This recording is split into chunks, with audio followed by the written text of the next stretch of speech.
to you.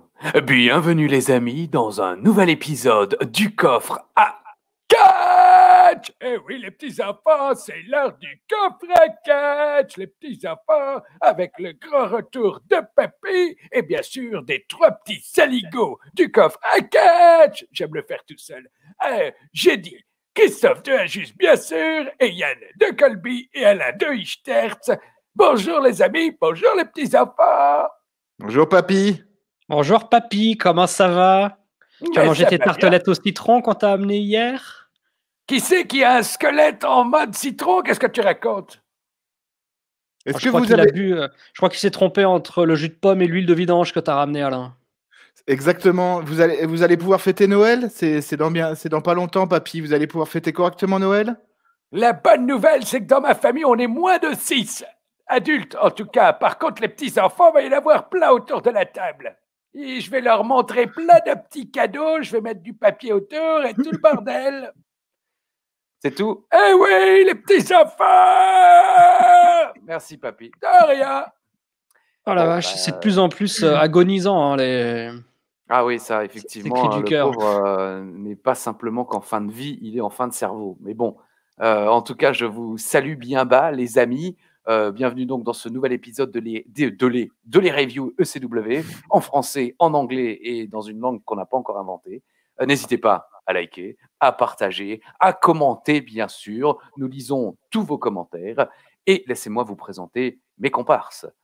Yann de Colby, de Wrestling Clinic, et évidemment Alain de Ichterz, du garage du même nom, ouvert du lundi au lundi. Il ne ferme jamais, il fait l'ouverture. Et je vois pas le rapport avec Kelly, mais bonjour. Faire l'ouverture. Ah non, mais j'avais entendu ouverture en avance. Bon, eh ben, finalement, ne partagez pas cette vidéo, ne la likez pas et ne commentez surtout pas. Merci d'avance. Bon, eh ben, bonjour messieurs. On se retrouve pour un nouvel épisode de la ECW. Oui. Et celui-là, il m'a vraiment rendu il m'a rempli le cœur de joie.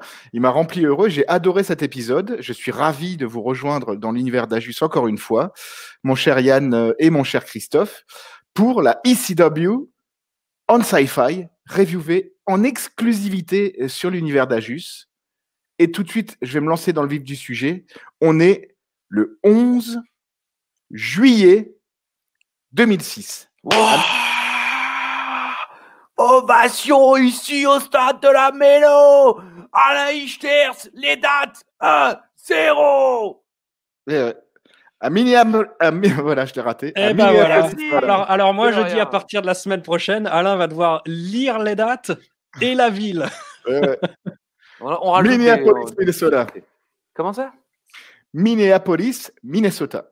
Très bien. Devant 2,8 millions de téléspectateurs, c'est ce que Yann Colby nous avait spoilé la semaine dernière en nous montrant qu'il préparait ces petites infographies une semaine à l'avance. On voit le travailleur.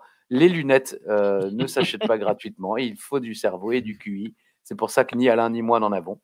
Et donc, nous sommes pour ce show ECW à Minneapolis. J'ai noté encore un épisode sympa à suivre. Rob Van Dam est suspendu, mais on sent que l'entreprise va miser sur deux anciens de la ECW. Et on termine avec le main event le plus inattendu de l'histoire de la ECW. Un main event extrême, et c'est peu dire. Moi, j'ai envie de mettre une photo parce que là, on est en tout début d'émission, il y a encore plein de gens, même si ça va spoiler, le truc est tellement ouf que moi, j'ai envie de le mettre. Qu'est-ce que vous dites? Vas-y, voilà, si c'est la photo, vas-y. Effectivement, il n'y a rien qui marche dans cette photo. Il n'y a rien de normal. En l'occurrence, c'est une photo, donc c'est normal que personne ne marche, mais il n'y a que le sang, peut-être. Parce que quand même, il faut se souvenir que Ric Flair est un des plus grands seigneurs dans tous les sens du terme de l'histoire du divertissement sportif. Et, mais alors, par contre, oui, Bat avec Barbelé, Big Show à genoux, et alors Ric Flair, malgré son âge avancé, qui nous fait péter un physique, mine de rien, il est encore très, très en forme, hein, le Nate. C'était pas en janvier 2006 qu'il avait fait d'ailleurs un TLC ou un ladder match contre Edge à Raw? Alors, j'ai plus la date, malheureusement. Je crois que c'est la première défense de Edge. Il me semble que c'est Possible, la oui. première défense de Edge. C'est un TLC contre Ric Flair à Raw. Mais c'est vrai que cette photo est 13 invraisemblable. janvier 2006. Cette photo est invraisemblable parce qu'effectivement, il n'y a rien qui va. Il y a le Big Show effectivement à terre, Ric Flair avec une batte de baseball avec du barbelé, Ric Flair en sang et le logo ECW. Donc, il n'y a rien qui va ensemble. C'est J'ai absolument l'impression merveilleux. qu'à la régie, ils sont gorés, tu sais. Ils sont gorés d'incrustes. Voilà, c'est ça. Tout est génial. Tout est génial Bon. sur cette photo. On en reparlera évidemment un peu plus tard dans ce show. On débute avec le résumé de l'épisode précédent et le scandale de la fin, la trahison de Paul Heyman. Je les ai trouvés très sports puisqu'ils ont remontré les images des détritus sur le ring. Donc visiblement, comme on l'évoquait dans l'épisode précédent, c'est peut-être quelque chose qu'ils recherchaient. Ils voulaient effectivement peut-être faire un doigt d'honneur au public. Et on balance le générique. Avant de revenir dans la salle qui me semble bien pleine et très en forme à Minneapolis, très belle ambiance. Et là, c'est là à ce moment-là que moi j'ai découvert, j'ai mis oh purée, Shaw contre Flair pour le titre en Extreme Rules match ce soir. What? Comme dirait Peralta dans Brooklyn Nine-Nine. Ouais. Bah voilà. Mais alors la salle est pas très remplie parce que le Target Allez, non, Center. Alain nous a gratifié d'un petit ouais un peu faiblard. Je t'en prie, Alain. Eh ouais. Voilà. Simone, bonsoir Guilux, c'est moi. Bonsoir Citrone, bonsoir Simone. Et alors 2 secondes, il a eu l'accent toulousain. C'est moi. Ouais, bah alors bientôt évidemment dans la boutique Wrestling Clinic le t-shirt. Sponsorisé par Alain Ichtertz. Donc la promo de Paul Heyman, mon cher Yann, tu voulais ajouter quelque chose? Je voulais juste dire, désolé de te contredire, que la salle est copieusement vide parce qu'on est au Target Center de Minneapolis, qui est une salle donc à 15 000 places et il n'y a que 3 000 personnes dedans. Ok, bon bah merci. Voilà, super. Rappelle-moi, c'est l'univers de Colby là ou? Oh, c'est vrai. Non. C'est ton univers. C'est ton univers, mais c'est moi qui t'envoie des petites étoiles comme ça. Bon, en tout cas, c'est bien filmé comme la semaine dernière parce que ça paraît plutôt bien plein. Exactement, et je trouve même que quand c'est filmé, oh boy. Pardon. On va. Ouais. Oula, ça me fait toujours le même effet. Quand c'est filmé de côté, on voit même les gradins bien remplis vers l'arrière, donc c'est bien filmé pour une salle vide, visiblement à 3000 places. C'est bien filmé, l'ambiance est bonne, le décor est planté. Paul Heyman arrive. Avec de la sécurité. Oui, c'est ce que j'ai noté également. Et il se présente, quelque chose qui existe encore aujourd'hui. Je m'appelle Paulie. Bravo. Ne me blâmez pas pour la chute de Rob Van Dam. Le public doit s'en vouloir car c'est sa faute si Rob Van Dam n'est plus champion. C'est la faute du public si Rob Van Dam a été suspendu pendant 30 jours. Non, je crois que c'est parce qu'il a fumé des joints. Et visiblement, ils ne peuvent pas le dire. J'ai essayé de le raisonner, de le convaincre, de ne pas défendre le titre tous les soirs. Mais vous, le public, vous l'avez obligé à se rapprocher de la retraite, de la blessure. Vous l'avez obligé à sacrifier sa santé, sa carrière. Ça fonctionne pas mal parce que le public se met à chanter RVD, RVD. Donc finalement, on sent quand même que Paul Heyman a un certain talent, parce que même dans des situations aussi catastrophiques, il arrive à te retourner le public et à faire ce qu'il faut. J'ai noté que Rob Van Dam devrait être over à son retour. On verra si c'est le cas. Heyman prétend être un martyr, un sauveur sans stigmate. J'ai retrouvé pas mal d'ailleurs pas de clin d'œil évidemment avec autant d'avance, mais Seth Rollins. J'ai retrouvé quelques mots et phrases que Seth Rollins utilisait récemment, notamment il nous promet d'être notre Messie. Il promet de ne pas prendre des décisions, de ne prendre des décisions que pour le bien de la ECW. Heyman va mener la ECW vers la terre promise. Et mes enfants, vous allez tous venir avec moi.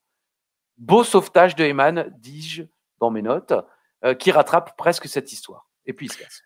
La promo de Heyman était géniale et je l'ai trouvé vraiment en 2 parties avec au début on sort un peu l'extincteur, c'est-à-dire on essaye d'éteindre un peu les flammes, on justifie un petit peu comme on peut, il justifie comme on peut son choix. Mais la deuxième partie de promo où justement il commence à faire des espèces d'allusions un peu religieuses avec je ne porte pas de stigmate sur la main, mais pour être votre sauveur et votre messie, j'ai fait perdre Rob Van Dam pour vos péchés. J'ai trouvé que c'était absolument génial. Heyman est un génie. Ouais, moi j'étais un petit peu moins convaincu que vous. Je sais pas, avec tout ça si rapidement, depuis One Hashtag jusqu'à maintenant, ça fait très. Je sais pas, je vois pas en quoi il est plus un sauveur que hier ou que demain. Ou moins que demain.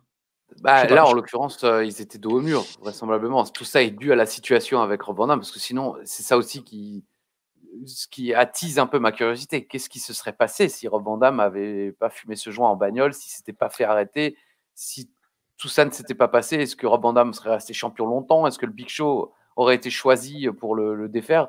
Je suis pas certain. Donc là, effectivement, c'est plutôt improvisé, et c'est en ça, je pense, où Alain et moi, on dit qu'il s'en sort pas mal, parce que si c'est pas Eman qui fait cette promo, pas sûr que le public réagisse de la sorte et que le show retombe en quelque sorte sur ses pieds.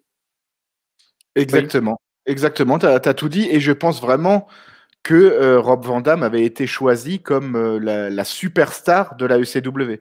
Je pense qu'il était parti pour être champion ECW longtemps, voire champion WWE assez longtemps. Parce que ça faisait quand même pas mal de temps qu'on sentait qu'il a toujours été dans le cœur des fans, Rob Van Dam. Et là, sa victoire pour le titre suprême WWE, c'était l'apogée de sa carrière. Malheureusement, c'est retombé vraiment comme un soufflet en 3 semaines. Hein. Il est resté champion 3 semaines, il me semble. Et, un mois pile, en fait, le 11 un juin. mois pile, voilà. Un mois Ah non, pile. pardon, oui, c'était la semaine dernière, pardon. Ouais, 3 semaines. Et mon cher Yann, simplement, toi, l'homme des stats, parce qu'on n'a pas évoqué la semaine dernière, ça vient de me sauter au visage. Parmi tous les noms qu'on aurait pu citer, on n'en a pas cité beaucoup, mais Oui. Kurt Angle, il est déjà plus là? Parce que à la place du Big Show, Kurt Angle aurait été quand même un choix beaucoup plus. Kurt Angle est toujours là. Je crois que son dernier show, c'est le 6 août. Ok. En tout cas, il n'est pas là aujourd'hui. C'est pour ça que je me Il n'est pose pas la là aujourd'hui. question, et j'ai pas. Il n'était pas là la semaine dernière. Voilà, c'est pour ça. Mhm. Bon, en tout cas, on suit Eman dans les vestiaires et tout le monde le juge du regard. Dreamer l'arrête, il prend la parole, il n'est pas content. Eman voulait lui parler et souhaite s'expliquer, mais il n'a pas le temps car Dreamer a un match maintenant. On nous annonce également que Sabu sera là aussi et que Candice Michel est avec Kelly ce soir pour l'exposé. Voilà, les 2 jeunes femmes avec lesquelles j'ai eu la chance de dîner à la Tour Eiffel. Si vous ne connaissez pas cette anecdote, elle est assez sympathicoche, comme on ne dit jamais. Et je vous invite à revoir un épisode de La Clochette en compagnie de Philippe Chéreau qui retrace ce drame, double drame, l'appel manqué et Chéreau qui fait mine de venir me chercher mais qui m'abandonne sur le trottoir parisien et qui finalement essaye de me refourguer une cravate dégueulasse. Vous ne comprenez rien à ce que je viens de dire, ça se passe dans La Clochette il y a quelques semaines de cela. Moi, je la connais, cette anecdote, je l'avais entendue. Bah, c'est normal. Moi, Yann, non, parce qu'ils s'en foutent de ma vie, mais bon, pas grave. Dans ce segment, on notera quand même les fabuleuses capacités d'acting de Tommy Dreamer. Ça m'a pas choqué. Je vois l'ironie dans ton regard sous tes lunettes. C'est pas beau? Moi, j'ai trouvé ça correct. Bizarrement. Merci, Yann. Comme dirait l'autre, je m'inscris en faux, hein, comme dirait le laboureur. Mais non, je n'ai pas de mots pour décrire ce que ça me fait ressentir. You are speechless? You are without a speech? Je n'ai pas de speech, voilà. Je suis sans speech. Seinfeld, pour ceux qui n'auraient pas reconnu. Segment suivant. C'est donc Test qui affronte Tommy Dreamer. Dreamer n'est pas sapé pour combattre. J'ai mis son adversaire pour l'interrogation. Comme d'hab, tu me diras. Hein. C'est la surprise, c'est Test. J'aime cette expression sortie par Édouard Carpentier au Royal Rumble 89 lorsque, après avoir vu Axe débarquer au ring pour être le premier, c'est Smash qui arrive et Carpentier nous gratifie à l'époque d'un « c'est la surprise, c'est Smash ». Il le vend de manière absolument merveilleuse. Et là, c'est la surprise, c'est Smash. Voilà, effectivement, hein, ça aurait été la boulangère, Madame Kopp, ancienne boulangère de Souffelweyersheim, ça aurait été la même chose. On la salue. On revoit les débuts de Test la semaine dernière et le match débute. Et visiblement, c'est noté par les commentateurs, Test était au courant qu'il allait combattre. Donc visiblement, c'était un petit peu un peu de préparation, un petit complot là quand même. Hein. Là, Coleman, il est résolument heal, quoi. Il n'est pas juste le sauveur de la ECW via je vous ai entubé RVD au profit de Big Show. C'est je suis le patron et je suis heal et je vous emmerde, vous tous les babyface. Exactement. Il le dit pas, mais visiblement, c'est suffisamment bien sous-entendu pour que même Yann ait compris. Taz nous précise que ce n'est pas un match extrême. Styles et Taz insistent sur le fait que Dreamer ne savait pas qu'il allait combattre, visiblement. Prise de l'ours, c'est sifflé, comme la semaine dernière. Donc, visiblement, en 2006, c'était la mode. Prise de l'ours, on siffle. Pas de bear hug. Voilà, vous voulez faire siffler des gens, en fait, une prise de l'ours. C'est une règle. Dreamer est encouragé par le public et il revient dans le match. 2 neckbreakers, il arrache sa chemise, il nous fait une Hulk Hogan, il a un beau t-shirt EC Dub. Un beau t-shirt. Il a un beau t-shirt, ouais. Finalement, full Nelson Slam, ça le calme direct. Esquive de la descente du coude et fin par un petit paquet et pied dans les cordes. J'ai noté fin très pauvre. La fin était un petit peu décevante, mais je trouvais le match très correct. Je ne suis pas un grand fan de Tommy Dreamer et je trouve que le match était correct pour justement le côté tiens, va catcher en tenue de ville avec tes mocassins et ta chemise. Donc, j'ai trouvé que le match était bon. C'était un bon petit opener. Contrairement à la semaine dernière où vraiment Guido s'est fait péter la tête par test. J'ai trouvé que Dreamer s'est bien défendu et arrivait à légitimer un petit peu son nom et sa legacy. C'est logique que Test gagne ce match. J'aurais peut-être pas vu ça avec un petit paquet avec pied dans les cordes, mais au final, on va dire que Dreamer reste fort, comme l'aime quand même à le dire mon ami Sturi. Ouais, moi, la seule note que j'ai mise sur ce match, c'est pourquoi diable faire une triche à Test. Sans mauvais jeu de mots, bien entendu. Mais, triche Test, bien vu. Mais, oui. Mais non, enfin, je veux dire, Test, physiquement, il a pas besoin de tricher, quoi. Non. Oui, alors peut-être parce que le match ne dure que 4 minutes et 57 secondes. Peut-être ont-ils voulu. C'est en ça où je disais dans le résumé qu'on sent qu'ils veulent un petit peu mettre en avant 2 anciens de la ECW. Tommy Dreamer en fait partie parce qu'ils essaient de le sauver. Il s'était fait détruire par le Big Show pendant 2 semaines. Là, il se fait battre par Test, mais par tricherie. Bon, tricherie à la ECW, déjà ça colle pas bien ensemble, mais bon, c'est ce qui s'est passé en tout cas. Ouais, moi j'aime pas les triches quand les mecs ils sont trop puissants pour recourir aux triches. Quel que soit l'adversaire d'en face, quoi. On n'a pas de temps à perdre ce soir, on se retrouve direct dans les vestiaires. Et là, on voit en ombre chinoise Candice Michel qui se prépare et qui prévient Kelly que ça sera extrême. Taz et Styles sont plus excités par la présence de Flair, on les comprend. Segment suivant, Ariel, la tireuse de cartes, nous annonce du sang. Un mec vient, le vampire en l'occurrence, et crache du sang à la caméra. Voilà. Ils l'ont laissé rentrer cette semaine quand même. Oui, c'est vrai, cette fois. Enfin, on ne sait pas, parce que ça se trouve, Ariel n'est pas dans la salle. Elle fait la lessive. Oui, ou j'allais dire, elle est peut-être chez nos pompiers, prêts à lancer la sirène. C'est là qu'il faut mettre Kelly, là. Il est où le mec qui met les illustrations là, dans l'émission? Trop tard. Oh boy. Bon, segment numéro 7, le segment préféré de notre... Ah oui, les petits enfants, le segment préféré de Papy, je peux te dire que c'est quand Ariel, elle tire les cartes et qu'on voit la reine de cœur directement, on nous en pifferait le paf avec, je dis rien, n'importe quoi. Ah oui, là c'est clair. Ah oui, ben, on m'a pris au dépourvu, alors moi je balance tous les mots qui viennent... qui viennent. Ben oui, ben moi je me casse. Ah bon, ben merci papy. Donc non seulement vous balancez n'importe quoi, vous finissez pas vos phrases. Eh oui, les petits enfants, bisous. Bah bisous. Super. Eh ben allez donc. Ouais, c'est de pire en pire. En fait, c'est parce que c'est quand il a un petit buzzer, tu sais, comme un interphone. Dès qu'il appuie dessus, hop, ça met le visuel. Donc on ne sait pas qu'il a envie de parler. Et hop, là tout de suite, mais là en l'occurrence, c'est pas pour quand il a envie de parler. Normalement, ça c'est quand il appelle les secours. Mais bon. Ah ouais. Segment 7. Le segment préféré de monsieur Alain Ichtertz, c'est l'exposé. Je vous en prie, Alain, vous avez peut-être quelque chose à dire sur ce moment d'intense. Mais les images parlent d'elles-mêmes, mes chers amis, regardez ça. Ah oui, alors, c'est dégueulasse. Pardon, mais c'est pas dégueulasse. Si déjà on veut faire un extreme exposé, bah, autant le faire comme ça, avec Candice Michel qui est quand même... bon, on sent que c'est un petit peu la mère Maquerelle qui va un petit peu prendre sous son aile un jeune talent à venir du métier, parce que Kelly, on la sent encore un petit peu gênée par ce qu'elle est en train de faire. Mais Oui, Candice moi Michel, j'ai je trouve- marqué, on voit que Candice a déjà pratiqué ce métier. Exactement. Ouais, Et mais c'est ça. elle tourne autour de Kelly qui n'ose pas bouger.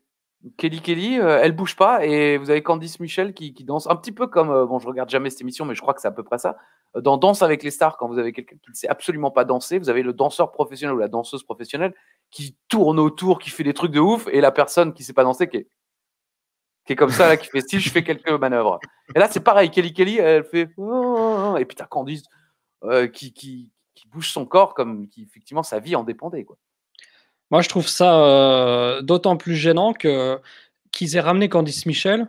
J'ai l'impression qu'ils se sont dit bon, Kelly, on l'a mis dans ce rôle, elle est complètement HS, elle est trop gênée, ça marche pas du tout, elle n'arrive pas à être langoureuse et compagnie. Mais on y croit à fond, donc on va continuer et on va trouver une solution pour que ce soit mieux. Et on est reparti pour encore un paquet de semaines. Et maintenant, on va lui mettre une nana qui, comme tu le disais, Christophe, visiblement a un petit peu plus d'expérience que Kelly, qui à ce moment, comme on l'avait dit il y a quelques semaines, n'a que 19 ans. Mais quand je vois Candice Michel, je me dis merde, les mecs, au lieu de lâcher l'affaire, ils se disent allez, on continue et on va. On y croit encore, j'y Ouais, crois à ouais. mort. Candice Michel, qui, rappelons-le, a été engagée par la WWE après avoir été rendue célèbre par une publicité diffusée pendant la mi-temps du Super Bowl, une publicité pour un GoDaddy. site exactement qui était célèbre à l'époque, GoDaddy.com, où elle effectuait une danse lascive, elle tournait sur elle-même de manière extrêmement lascive. Et voilà comment elle a gagné son job à la WWE. Candice Michel, qui à ce moment-là est déjà maman. Il faut le savoir, elle a déjà une petite fille. Donc, comme quoi, bon, il est possible que sa petite fille ne regarde pas la télé, au contraire de ce groupe d'enfants qui était au premier rang, et où le réalisateur se dit juste après ça, tiens, on va faire un gros plan sur les 15 gamins qui sont au premier rang, sortis. Ah oui, non, rien à voir avec les 15 gamins du premier rang, là, il y a du premier rang, mais ça n'a rien à voir avec les enfants. Moi, à mon époque, les sorties scolaires, c'était pas ça, hein. On allait voir vite fait le château de ma mère avec l'école et Alain au cinéma, mais alors Alain on n'était n'allait pas à pas. l'école, quoi. Pardon. Alain n'était pas à l'école, quoi. On allait voir avec l'école et Alain, quoi. Ouais, bah, t'étais en dehors. Pour moi, t'étais en dehors, Alain. Bon, en tout cas, Mike Knox se pointe, le public est pas content, et là, le Sandman. Premier petit problème, le gars à la lumière oublie d'éclairer le Sandman. Donc, tu vois juste une ombre, et puis évidemment, le public ne comprend pas tout de suite qu'il s'agit du Sandman. Finalement, j'oublie de rappeler qu'il est 5 Palmarès. fois champion de la ECW. Et ouais. Les chants ici dub, et puis le Sandman fout des kendo sticks, boit une bière et saigne du front. Et les enfants sont contents. J'ai noté deux choses pour la fin de ce segment. C'est qu'à la fin du segment, il y a le Sandman qui tient sa cane comme ça. Et ici, il y a un tatouage de son visage qui a avec le sang qui coule. Il est tatoué comme ça. Il a une cigarette à la gueule. Mais donc, il tient ça et il a la même tête à côté.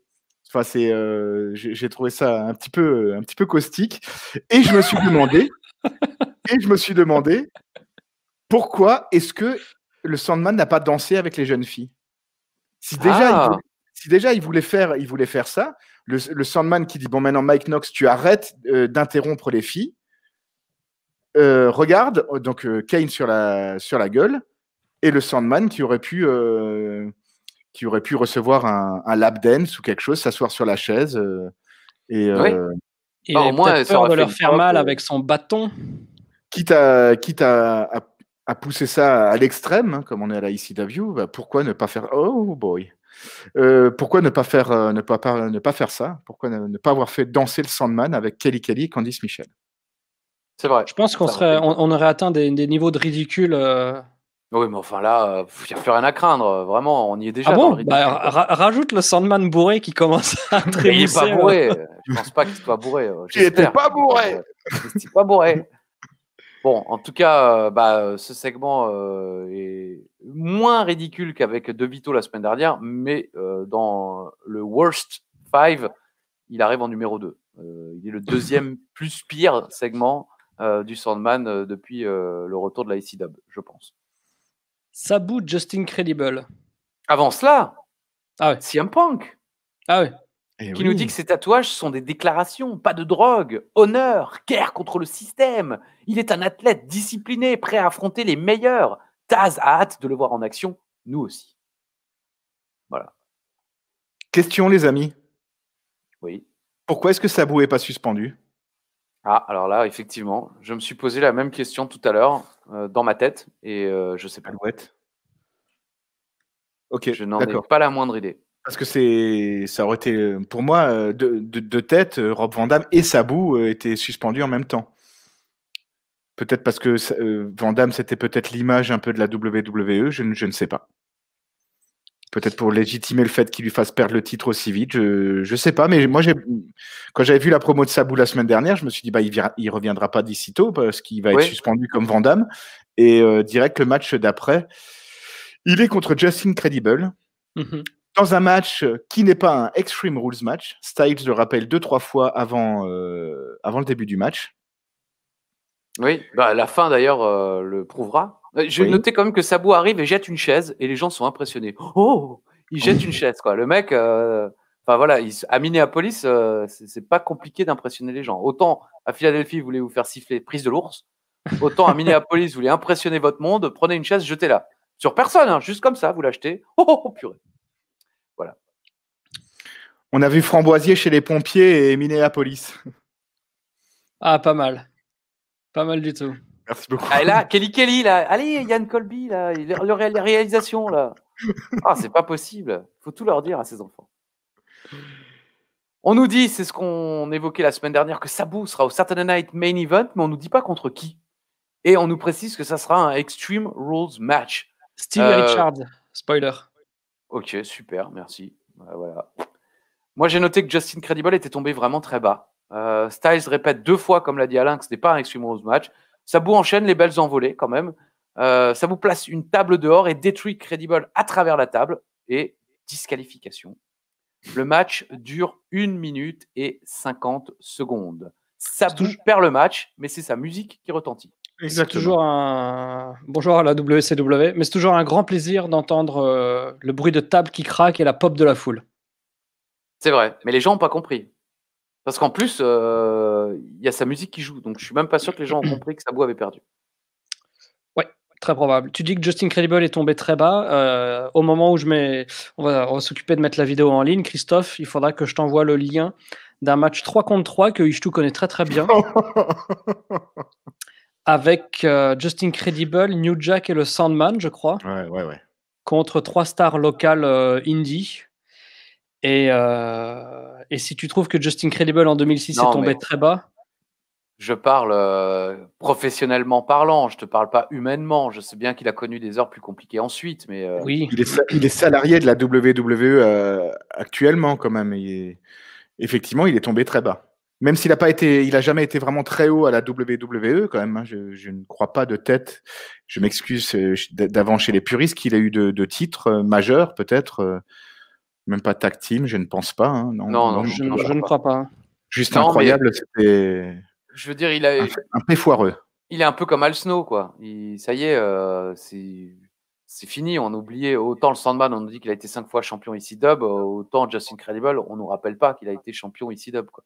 Qu'il a été l'un des hommes de confiance de Paul Heyman, qui dans les fin des années 90, il était comme on ne disait déjà plus en 2006. Ouais. Bon, segment suivant. Balls se présente. Moins de dents qu'il en faut pour manger un steak au Buffalo Grill, mais suffisamment de cicatrices sur le fond pour faire un grill avec. Eh ben, c'est parfaitement résumé. Voilà. Bah, ouais. Moi, c'était plus la Fondation l'Abbé Pierre, quoi. Aidez-les, s'il vous plaît, quoi. Ouais. C'est un peu compliqué à regarder. Hein. Moi, j'avais mis les gros plans, c'est pas obligé pour tout le monde.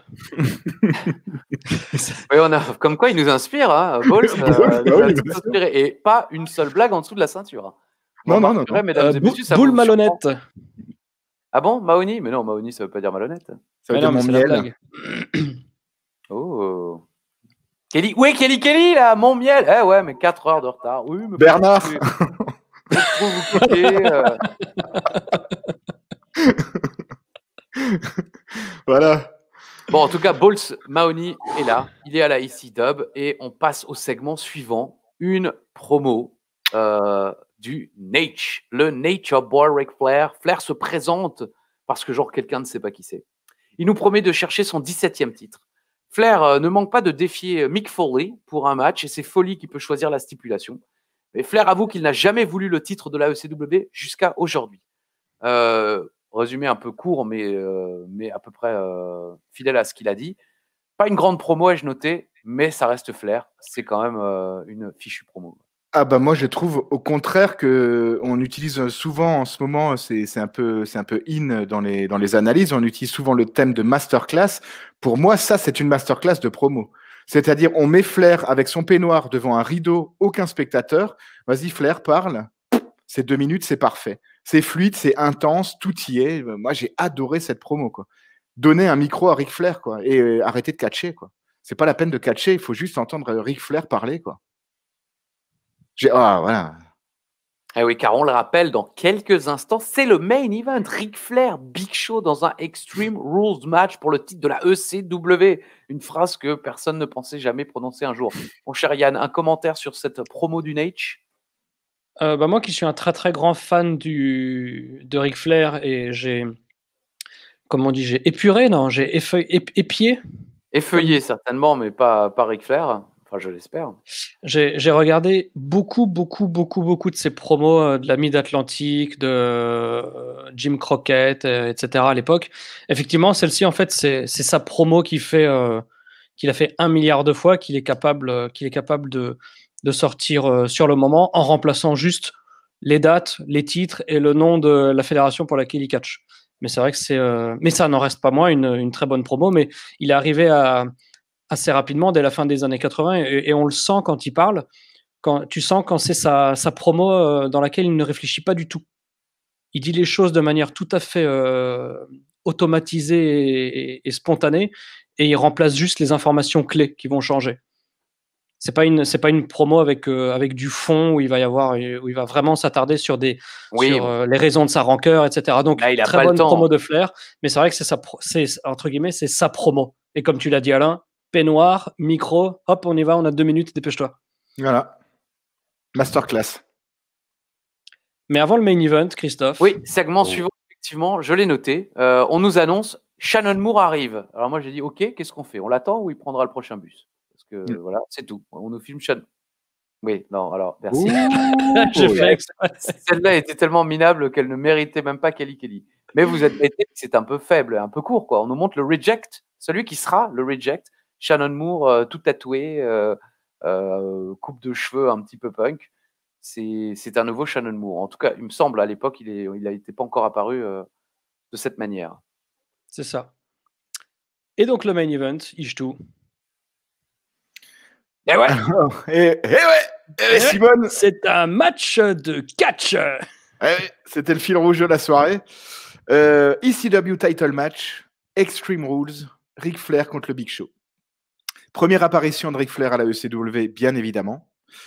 On commence le match sur le ring avec un tempo Atemi coup de boule donné par le Big Show. Et pratiquement immédiatement, genre au 3e coup de boule, Ric Flair saigne.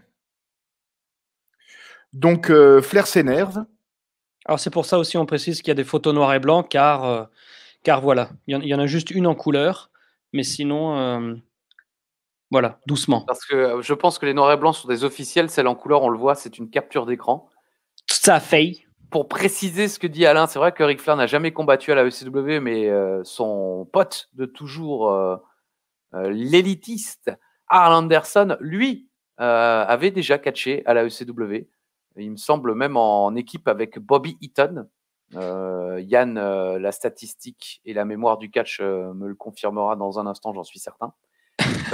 Styles précise que Flair est né à Minneapolis. C'est vrai, faut pas l'oublier. On l'annonce toujours de Caroline du Nord, mais à la base, il est de Minneapolis, Minnesota. Et c'est là-bas qu'il a appris le catch chez Verne Gagne. Même classe, on dirais-je, que Dusty, si je ne me trompe pas. Et maintenant, j'ai un doute. Bon, en tout cas, le Big Show n'a toujours pas dormi. C'est un petit peu WCW Nitro à la ECW. Et Styles nous dit que le Big Show est dans une forme admirable. Là, j'ai noté « Ah bon ?» Donc, Alain et moi, on est rassurés. Nous aussi. Il dit même qu'il est dans une des meilleures shapes de sa life, quand même. Ouais, c'est cool. Bah, moi aussi, franchement. Oui, bien sûr. Et donc, oui, Christophe, tu parlais de Arn Anderson. Donc, Arn Anderson à l'ECW, si ma mémoire est bonne, il n'y a catché qu'une seule fois. Mais c'était le main event du show qui s'appelait When Worlds Collide, qui avait eu lieu le 14 ou le 24 mai 94. Le 24. Et c'était Bobby Eaton et Sabu contre Arn Anderson et Terry Funk. Improbable, déjà à l'époque. Comme quoi, mine de rien, ça contredit un peu ce qu'on disait, c'est que la ECW était aussi habituée à ces main events impensables et improbables. Alors en mai 94, c'était encore Eastern Championship Wrestling, donc c'était un petit territoire du Nord-Est de la NWA. Oui. C'était pas encore la vraie ECW qui s'était approprié son roster. Donc c'est normal qu'il y avait des transfuges avec WCW, des échanges de catcheurs réputés vétérans. Il me semble, je vais rentrer encore, on va faire radio jazz comme on l'avait fait lors d'un épisode précédent. Je crois que cet échange était dû à des problèmes juridiques. Parce que la WCW avait utilisé une superstar ou qu'elle n'avait pas le droit d'utiliser ou venait de voler Sabu, qui avait fait un run à la WCW. Et Paul Heyman avait dit « Ok, je suis prêt à briser le contrat de Sabu, mais à la place, vous me filez Arn Anderson et Bobby Eaton pour un main event. » Il me semble. Et ce jour-là, il n'y avait pas de chauffage dans les vestiaires. D'ailleurs, je crois qu'il y avait une panne de chauffage dans les vestiaires. Donc c'est pour ça que Arn Anderson a un slip un peu serré, mais on en parle tout à l'heure. Oui, on regarde le match, effectivement. Petite précision. Je ne suis pas super objectif non plus quand je parle du Nage parce que je suis fan absolu, mais je trouve que Ric Flair, il a réussi, contrairement au Big Show qui catch un peu toujours de la même manière, un peu agressive, géant contre quelqu'un de forcément plus petit que lui. Flair, il a avancé avec son temps. En 2006, il avait compris que voilà qu'il fallait qu'il devienne un peu plus extreme, tout en gardant sa superbe Nature Boy. Je trouve que Flair s'en sort très bien dans ce match. Et justement, après avoir commencé à saigner du front, Flair s'énerve. Mais par contre, là, je fais un peu mon Taz comme la semaine dernière. Je ne les ai pas comptés, mais je dirais entre 5 et 6 coups de pied dans les valseuses du Big Show. De suite. Effectivement. Avant cela, je voulais quand même préciser que Taz rend hommage à ton catcheur préféré puisqu'il dit que le Big Show, quand il frappe, c'est comme si on se prenait une enclume dans la gueule. Donc, c'est quand même sympa. On peut citer Jim Neidhart par-ci, par-là. C'est quand même cool. Effectivement, il y a plusieurs shots de Flair. Et on nous rappelle qu'en 96, le Big Show avait gagné son 2e titre mondial en battant Ric Flair. Donc là, c'est un peu un remake. Il y a un shot de Flair, un deuxième, puis un shot un coup de boule, je crois, dans les boules, ou un leg drop, je ne sais plus. Un devant et un derrière. Ah non, un coup d'avant-bras, un devant et un derrière. Donc je crois 4 de suite. Et je note aussi dans le public, hello to you, la brune. Et quelques minutes plus tard, je crois qu'on nous remontre la même brune, et là j'annule le hello to you. Dans l'autre angle, c'est pas la même rigolade. Ici dub, Flair sort la barbelée. Ouais, voilà. Et on fait référence à Mick Foley dont il parlait dans sa promo d'avant-match. Flair goes extreme, effectivement, il va chercher la poubelle avec à l'intérieur de cette poubelle 2 chaises, un sachet et la Barbie, comme l'aime à l'appeler Mick Foley, la barbed wire baseball bat. Il s'en sert immédiatement pour attaquer le Big Show, le faire saigner également du front. Donc tout y est, là il y a tous les spots, les coups de. Moi j'ai beaucoup aimé les coups de poubelle de Flair sur le Big Show, oui. sans aucune retenue, et le Big Show qui ne bouge pas d'un copec. J'ai trouvé ça vraiment bien. On la voit là, elle est en bas à droite. Exact. Oui. Et ensuite il y a 3 coups de chaise dans le crâne et le show tombe dans les punaises. Et là il n'est pas content. Et là je note hello to you, la blonde. Celle-là on ne la verra qu'une fois, mais vraiment hello to you. Et finalement Cobra Clutch du Big Show. Et en 9 minutes et 3 secondes, c'est terminé. Mais 9 minutes et 3 secondes, extrêmement intense, mine de rien. Ouais. Franchement, c'était super. Mais moi, je m'étais dit... Au début, j'y croyais pas, franchement. Mais au bout d'un moment, je me suis dit, et pourquoi pas le coup de poker Ric Flair? Franchement, avec évidemment une victoire sous l'acclamation de la foule, parce que voilà, c'est Ric Flair qui a battu Big Show et Paul Heyman récemment, tourné heel, etc. Mais je me dis, la semaine prochaine, le mec il vient et puis il embrasse un rôle un petit peu style Steve Corino ou un petit peu plus proche de la rivalité qu'il anime en 2006, là, Mick Foley quand il était anti-hardcore en 1995. Et pendant le match, bon, je connaissais le résultat, mais je m'étais dit, punaise, ça aurait été absolument fabuleux de tenter ce coup de poker avec Ric Flair, champion ECW, pour éventuellement qu'après sa feud avec Mick Foley soit pour le titre. Enfin, pas un truc long terme, mais malgré tout, quelque chose de 1000% inattendu, quoi. Et la foule ça aurait été une des plus grosses pop de tous les temps, quoi. Oh que oui. Et on le voit, c'est peut-être c'est une foule qui est assez chaude, c'est un show ECW, mais quand Flair est annoncé, déjà dès le début du show, on voit des grands signs woo et des choses comme ça. Quand Flair est annoncé quelque part, Flair c'est la star du show. Et non, moi j'ai adoré ce main event et j'ai trouvé ça vraiment chouette que voilà, après 3 coups de chaise, le Big Show tombe dans les punaises, mais genre quasiment direct. Non, là, ça je veux pas. Il se relève immédiatement, il s'énerve. Ouais, ça m'a mal réveillé. Et c'est Voilà. là qu'effectivement il pète un plomb parce qu'il voulait pas aller dans ses punaises. Ça me faisait penser à Hogan qui à l'époque faisait le Hulk Up après avoir pris le finish de son adversaire. Oui. Et moi je trouvais que c'était plutôt genre un ours blessé qu'on a you just poke the bear comme on dit en Laponie, je suppose en tout cas quoi. Mais le match était bien. Moi, j'attendais pas grand-chose de ce match. J'en avais pas beaucoup de souvenirs, mais moi, j'ai adoré ce match et j'ai surtout adoré Flair. Après pardon, je voulais juste te rappeler qu'après après le match, Shaw balance Flair dans les punaises et sa musique retentit. Et moi, j'ai mis match violent et surprenant, mais et mine de rien, en moins de 10 minutes, c'est l'un des matchs les plus violents de l'histoire de la ECW, presque toute époque confondue. Alors, il y a évidemment les Mass Transit, les Taipei matchs avec Ian Rotten contre Axel Rotten, si je ne me trompe pas. Mais il se faisait les points, il dit viens par ici, je vais te Taipei. Dans l'abdomen. Coup de poing dans l'abdomen. Il n'a pas le temps de faire des blagues pourries et mettre Kelly en même temps. Et puis en plus, il nous mime le tout. Donc, excusez-le. Christophe, pourquoi? Parce que les gens peut-être qui nous regardent ne savent pas ce que c'est un Taipei Deathmatch.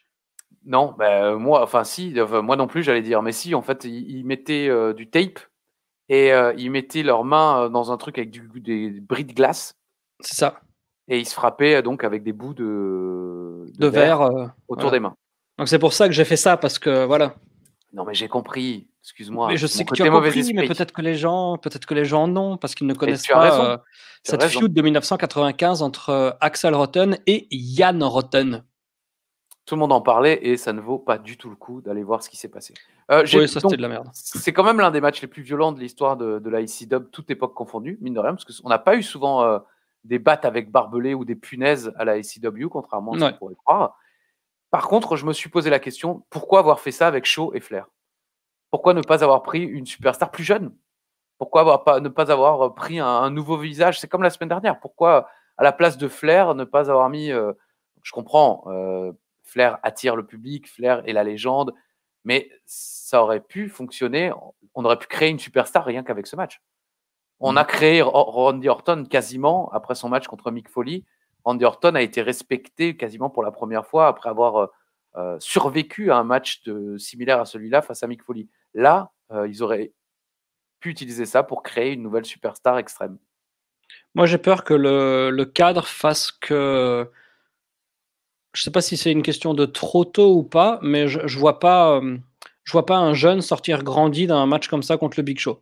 Parce que j'ai l'impression que dans l'esprit des gens, cette émission télé ECW là, en juillet 2006, elle est beaucoup trop anecdotique pour que les gens se disent « Ah, quand même, il mérite bien le mec, et next week, on l'encourage, tu vois. » Peut-être.